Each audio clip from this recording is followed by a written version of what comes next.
Oh wow, look how sideways they go under the bridge. Michael Landry's car's well Larry. Hello, welcome to another CleaveTech tech tip. And in this tech tip, we're going to carry on our trend from looking at the World Championships that happened in Latvia. And we're going to be looking at our 1/32nd EuroSport car, or Baby EuroSport as it's commonly known in the slot racing world. This was the second class raced at the 2022 ISRA World Slot Car Championships. And it's actually a really fast class. The speed of these cars is amazing compared to the fact that they're just 1/32nd scale cars.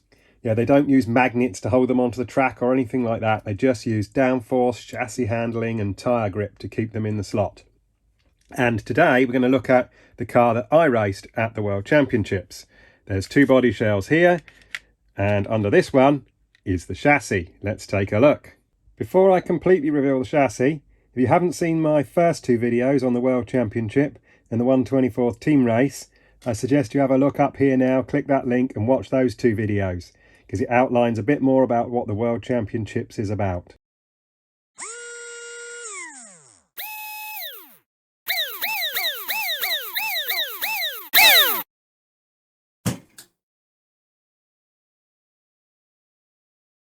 So here we have the chassis that I raced at the recent ISRA World Championships. You can see it's a 2018-2019 Hawkey Recheck chassis, probably one of the best in the world. There are other manufacturers of these chassis, and there were some Castriconi chassis that did really well, some Dubik chassis that did really well. They're probably the most common. I know Richard Mack makes some chassis from the UK. I know there's GSR Racing from the UK that makes some chassis. There's a guy called Martin Ellis in the UK makes some really good chassis. So there are plenty of choices out there of Eurosport chassis that you can go out and buy. I haven't tried them all, but I do like these. And this is my favourite era of chassis and type of chassis. Some people go out and buy one of everything and then try lots of different chassis, etc., which is also a very good thing to do. But I like to keep my kit fairly standard because then it helps in preparation for the future. So take this as a bit of a tech tip in that if you've got a whole range of cars that are all the same chassis, the same pinhole places, the same length of guide lead, the same width of back end, if things are the same on your chassis, it makes preparation so much easier, and then you don't need a whole set of bodies for one chassis and a whole set of bodies for another chassis.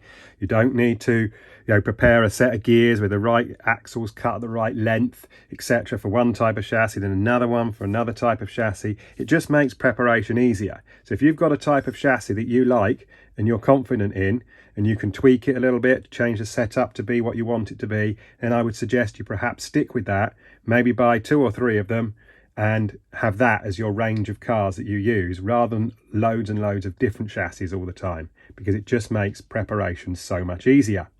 If you haven't seen my video, by the way, on preparing gears, etc., have a look up there, have a look at my gear preparation video, and I talk about how you can lighten them, balance them, set them up, glue them on, etc., to get the best performance out of your gears.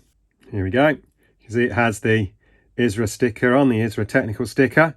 So they were placed on in scrutineering or technical inspection. And obviously if that sticker was damaged or removed at any point during the event, then you could be deemed to be illegal. They also made a note of the number on the sticker, because if you submitted somebody else's car in technical inspection for the next round of racing, again, you could be disqualified for using somebody else's car.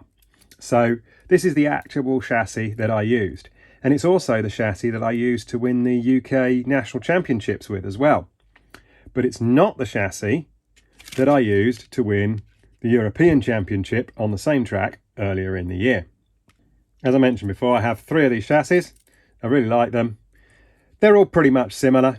There's maybe tiny little differences like the thickness of this motor brace at the back. Some have got this extra brace on the pillar blocks at the back, some haven't. There's one that's got like little curved parts on these sprung pin tubes here, the sprung pin tube mount, but this one's got square bits on. There's just slight differences, but they're all pretty much the same shape and style and work in the same way.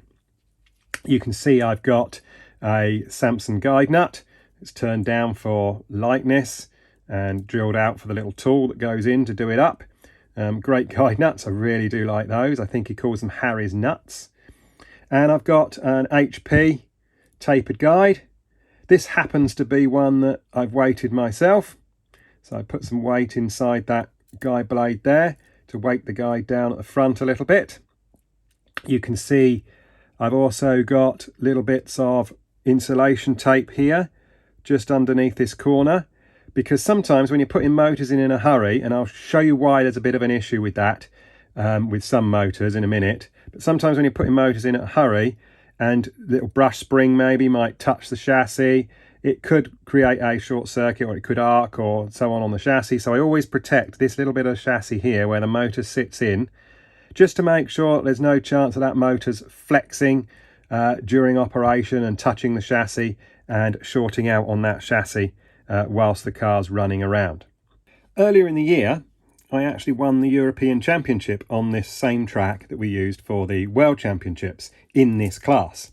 So I had pretty high hopes of how well I was going to be doing in this class. And I suppose practice sessions didn't let me down, really. I had good cars. I had 3 good cars. I went through and tested some more motors, and I found I perhaps had maybe 2, maybe 3 motors that were fairly good. I would say one of them was probably better than the others. So I'll be speaking about motors in a minute.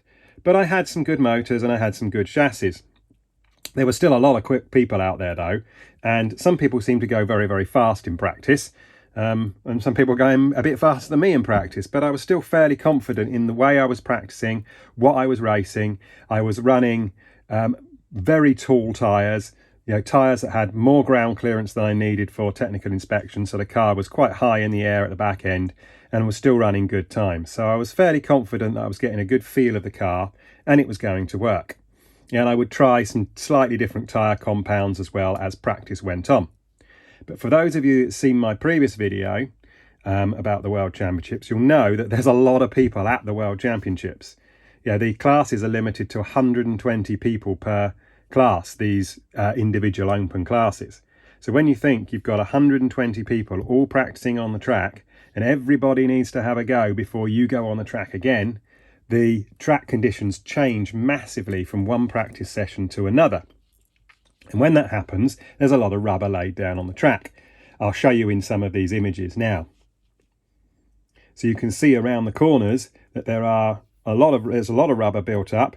This was one of the heats that ran, and you can see how much rubber is built up even with these little small cars and how much rubber they're putting down onto the track. And obviously the more rubber that builds up on the track, the different the conditions of driving, the different the grip is, and it changes. So from the start of practice, where you've got a clean track and a spray goop on the track, through to perhaps the end of practice and qualifying. And then qualifying's another matter as well. And with qualifying, you've got, again, 120 people running on just one lane.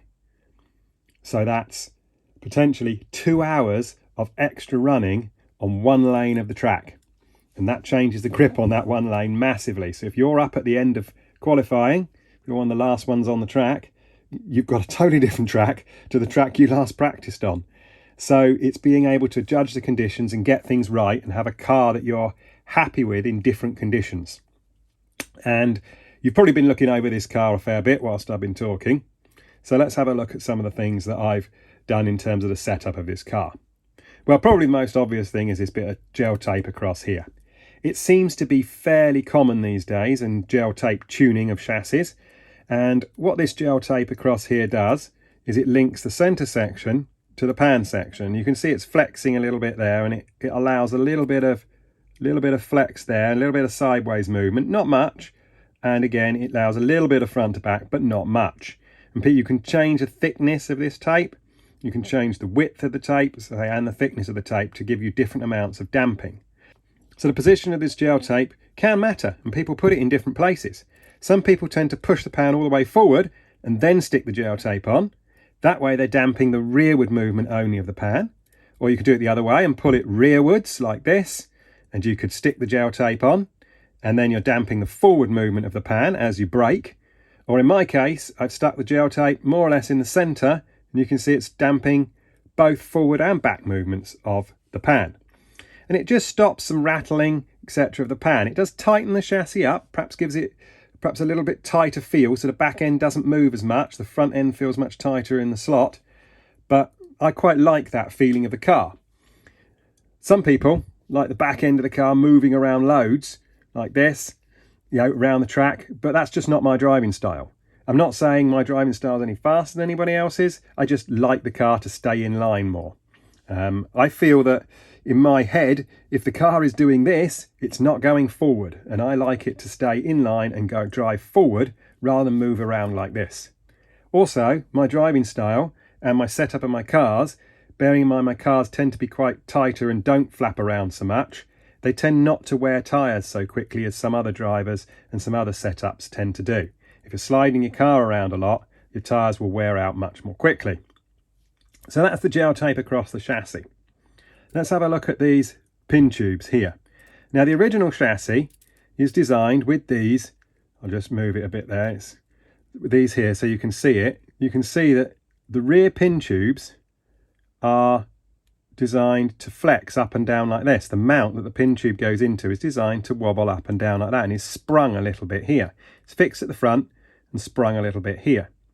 And when you put the body on the car, I'll show you with the body here, imagine the body sitting on the car here.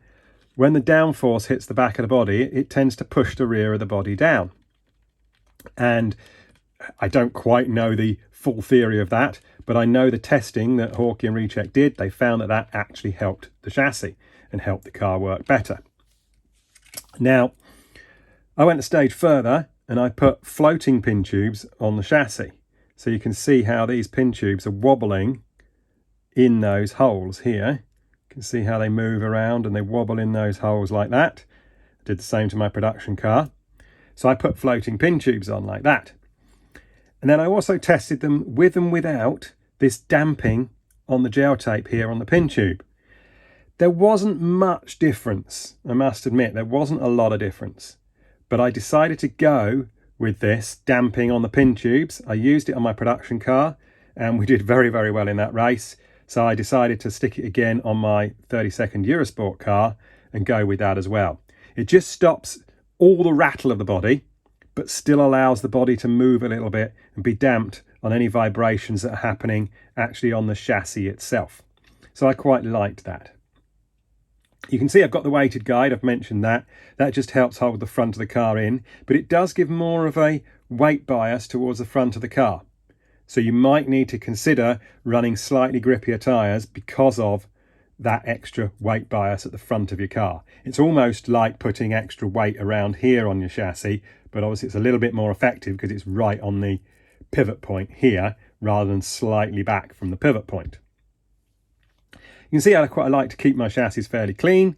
It means you can solder nicely, you can see if there's any broken joints, etc. I've been through that in a number of my sort of previous chassis build videos of keeping your chassis clean and checking them over in between races, etc. I've mentioned this little bit of insulation tape here. You can see I've got, probably you've noticed, I've got some tiny bits of brass here and here. Just its brass shim, it just goes under these little hooks.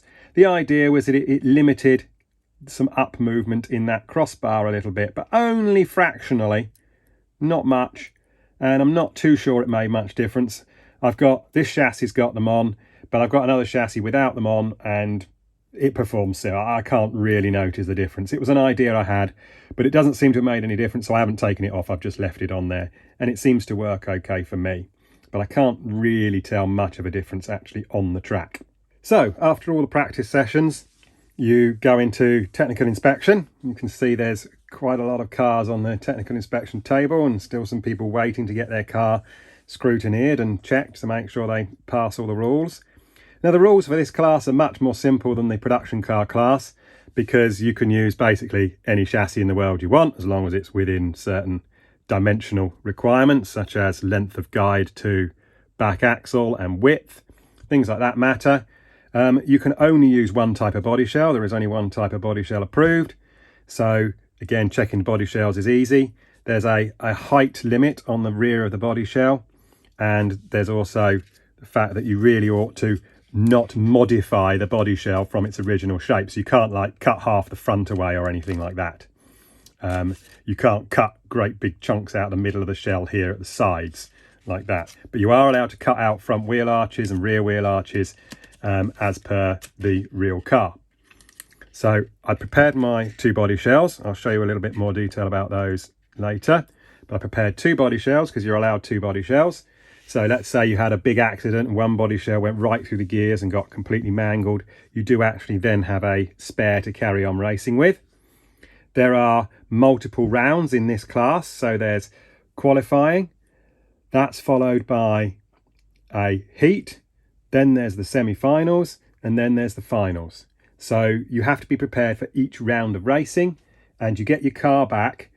If you make it through into the semi-finals, as in you're the top 24 drivers after the heats, you get your car back for a service break where you can change the motor, change tyres, clean it all up, service it, but you only get half an hour to do that. And again, if you get through into the main final, as in the top 8 drivers after semi-finals, you get your car back again to do another service. You don't get your car back after qualifying. It goes straight back into part ferme, and next time you'll see it will be when it's put on the line for the start of your heat. So you need 2 bodies just in case you have some bad accidents and need to replace your body shell. So here was the order of qualifying. I'll stick it on the screen now. You can see, I don't know whether it's going to be on that side or that side, but I'll put some qualifying list on there. And you can see I actually qualified really, really well. And I was pretty chuffed with that, bearing in mind some of the speed of some of the people in practice. And as I thought, well, maybe they weren't quite practicing cars that they were going to be racing. Maybe they were running on small tyres. Maybe they weren't quite running a car that would go through technical inspection. Maybe they're running the body shell too high. Maybe they're running it slightly too wide at the back. All those little things can maybe make a difference to the performance of your car. So I was quite happy with my qualifying performance, and that put me into the A heat. So heats got underway, and I drove around okay in a heats. I'll show you a little bit of video from some heats now.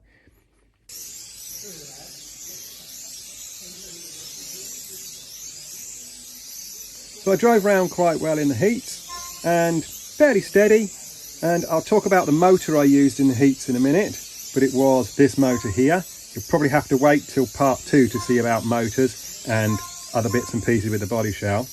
But I drove around okay in the heats and was fairly happy with my result. Now with this style of racing, you've got to remember that really it's a case of surviving and going just about fast enough to keep making it through into the next round each time. You can't win it until you're in the actual final itself, until you're in the top 8 drivers. You've made it there, you've got that final race. That's when you can win the World Championship, not during the heats. So you've just got to drive around, hopefully be faster than nearly everyone else apart from the top 24 drivers. As long as you're in the top 24, you're fine, you move through to a semi-final. It's obviously better to perhaps be in the top 8 or top 16, because then you're perhaps going to have a cleaner, nicer race to race with in the semi-final to move through. So I was quite happy with my result after the heats, getting into the top semi-final, and then it was time to service my car, change the motor, make sure it's all right again, and then away we go for the semi-final to try and get into the overall final. But unfortunately, it didn't quite go to plan. So you'll have to wait until part 2 to find out why it didn't go to plan.